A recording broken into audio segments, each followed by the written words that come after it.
the beautiful thing about Sheikh Omar was that for the past 10 years, he has been supportive of every protest against police brutality, every issue of civil rights, human rights.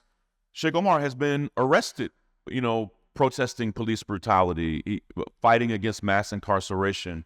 And so I grew to see him as my brother, and he never asked anything of me or of any of us. And Sister Linda was the same way.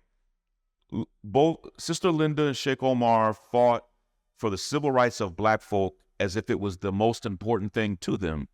And so any of us around them, first we grew to love them, but then it causes you to say, why are they this way? What makes them fight for us, fight for justice in this way? And if you ask either one of them, they will tell you that it is Islam in their life, 100%.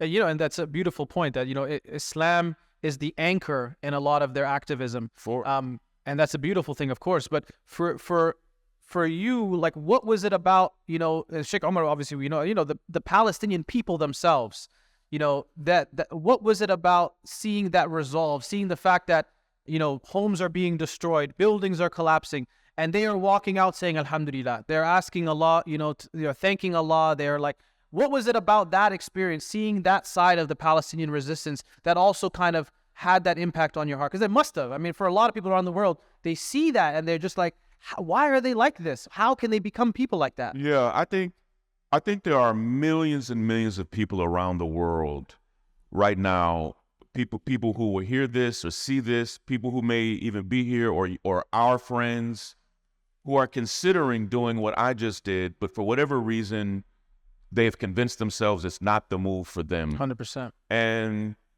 for the past 6 months of this horrific genocide, I have been able to study up close, not just through videos. I have hundreds and hundreds of friends in Gaza, in the West Bank, and to see them experiencing what they're experiencing, you can't separate their survival from their faith. And I started seeing on October 8th, October 9th, October 10th, men and women in Gaza speak of how essential their faith was to them in the worst circumstances you could ever imagine. I started seeing men and women, fathers, mothers, grandparents, husbands, wives, children, lose everything. I saw a video that haunted me. A woman, this was in just late October. This had only been going on for a couple of weeks. She had a garbage bag it was like a bloody garbage bag. And she said this was all that was left of her grandchildren. And in that moment, she was staring right at the camera and continued to speak about her faith and how if anyone who did this to her family thought it was going to cause her to lose faith, that they did not understand her faith. And I remember, I don't know her name, and I've never seen her since. I pray to Allah that she is still alive. I mean, I would love to tell her the impact that she had on me in that moment. Wow. But I saw that story over and over and over again. Palestinians in the single most dangerous place on the planet never curse Allah. They may say, why have leaders forsaken us? They may say, why are more people not helping us? But I never heard a single Palestinian say, why has Allah abandoned us?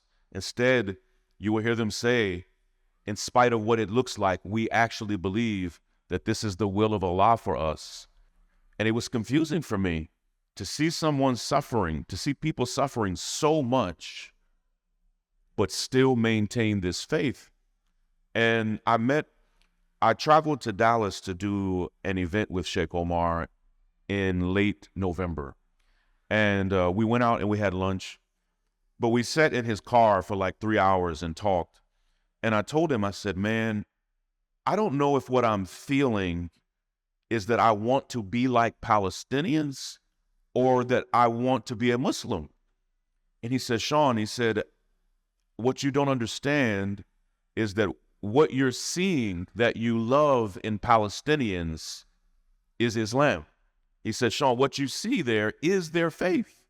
And he said, the resilience you see, it may be particularly unique to Palestinians, but he said, you can't separate it from their faith. And that was a pivotal conversation for me where I said, you know, out loud to him and to others, this is what I want.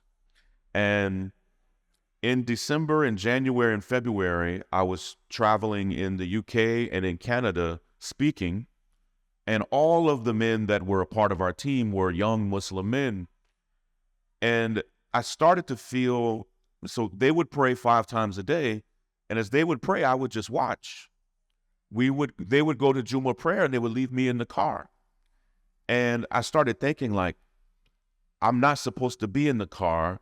I'm supposed to be with them. Yeah, 100%. And it eventually got to the point where I told them after I think we may have been in Montreal, and I told them, like, I won't be in the car for any more times that you pray.